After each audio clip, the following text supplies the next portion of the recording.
So folks, today I've got to grab the camera, but I got the bed off the skid steer, you know. So this is what the chassis looks like underneath the mush truck. Homemade bumper.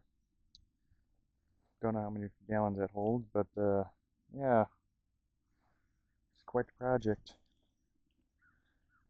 Big heavy chunky springs. Got to pull the gear shifter out, and I did all the cam mounts. I did everything else. Let me get pull this off. There's the bed. With stuff in it. And the tire support, which is here. Interesting. So, yeah, just got a few minor dents. Some stuff in the topper when it was on there. So, yeah, get this thing going today.